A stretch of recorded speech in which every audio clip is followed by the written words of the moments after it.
Cela pourrait être un moment décisif dans votre parcours. Mais avant de plonger dedans, laissez-moi partager un peu de mon histoire. J'ai rencontré pour la première fois du contenu à caractère sexuel vers 18 ou 19 ans. Je venais d'avoir mon premier iPod et en défilant sans but, je suis tombé sur une compilation de publicité du Super Bowl qui a attiré mon attention. Par curiosité, j'ai cliqué dessus et à partir de là, j'ai été exposé à toutes sortes de contenus inappropriés.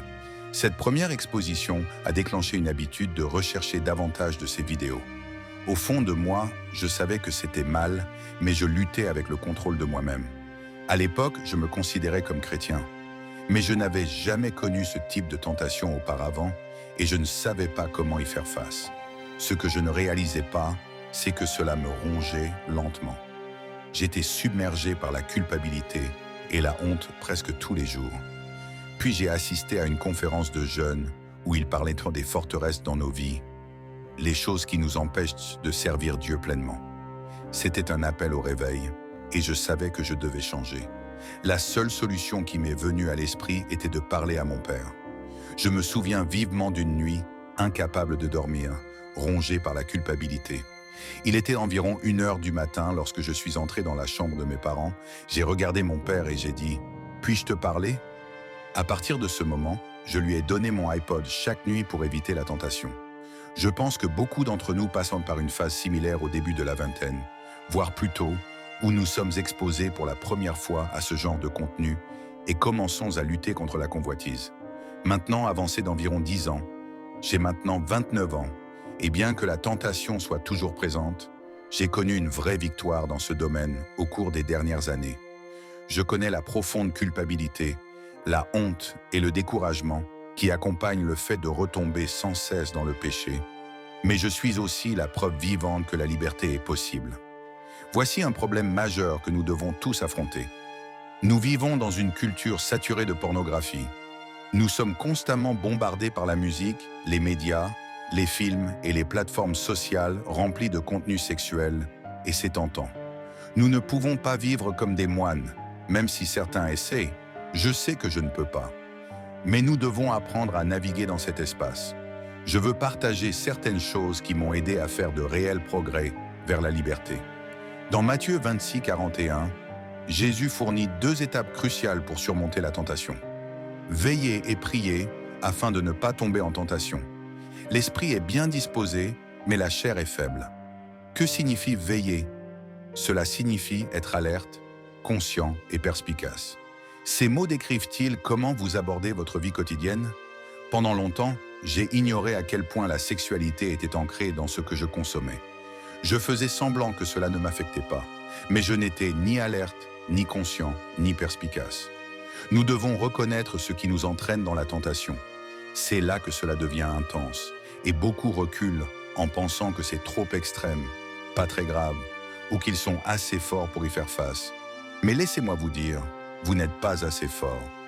Si vous êtes sur Instagram, allez dans votre liste de suivi. Qui suivez-vous qui vous tente? Sérieusement, arrêtez de les suivre.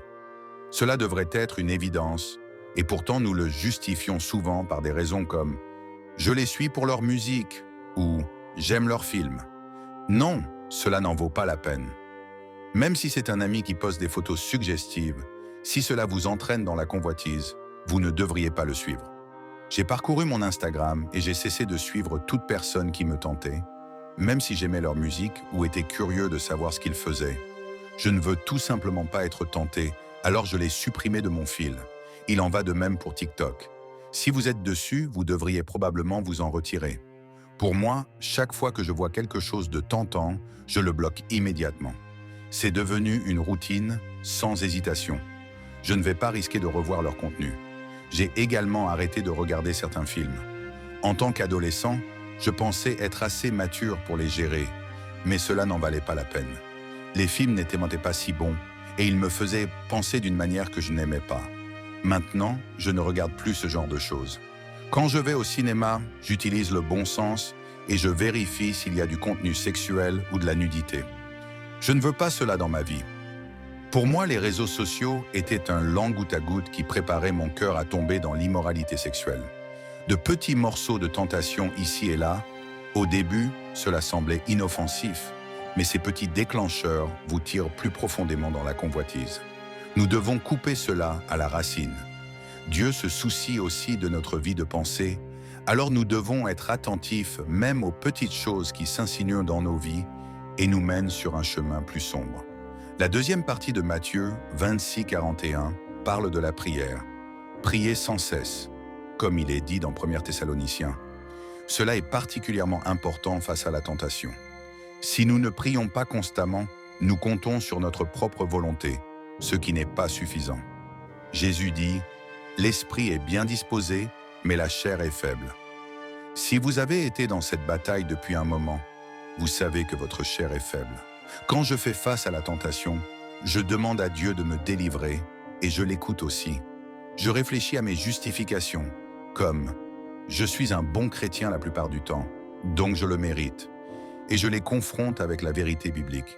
Dieu déteste le péché et il m'a donné le pouvoir de le surmonter par sa présence. Me rappeler cette vérité dans la prière a été libérateur. Dans Colossiens 3:5, il est dit de « faire mourir ce qui est terrestre en vous, l'immoralité sexuelle, l'impureté, la passion, le mauvais désir et la convoitise. » Mais comment faisons-nous mourir ces choses? En les confrontant, en les reconnaissant et en arrêtant les justifications. J'ai trouvé utile d'être ouvert avec quelques personnes de confiance dans ma vie à propos de mes luttes. Les garder à l'intérieur ne fait que donner un endroit au péché pour grandir. Lorsque nous gardons nos péchés dans l'ombre, nous ne les faisons pas mourir. Galates 5:16 nous dit de marcher selon l'esprit et vous n'accomplirez pas les désirs de la chair. Cela va de pair avec la prière. Si nous essayons de surmonter la convoitise par nous-mêmes, cela ne fonctionnera pas. Mais si nous marchons dans l'esprit et poursuivons le Christ, nous écarterons naturellement les choses qui ne sont pas en accord avec la personne que nous devenons en lui. Pour faire mourir le péché, nous devons l'affamer en coupant les petites choses qui le nourrissent jusqu'à ce qu'il prenne le dessus. Pour conclure sur mon parcours et là où j'en suis maintenant, oui, je lutte toujours avec la tentation. J'ai trouvé la liberté, mais je reste vigilant. Je ne veux pas devenir trop confiant. Quand la tentation se présente, je demande l'aide de Dieu. Alors que vous avancez après avoir regardé cette vidéo, je prie pour que vous continuiez de grandir en Christ et de faire mourir le péché dans votre vie. Rappelez-vous, ne relâchez pas. Restez alerte, perspicace et priez sans cesse.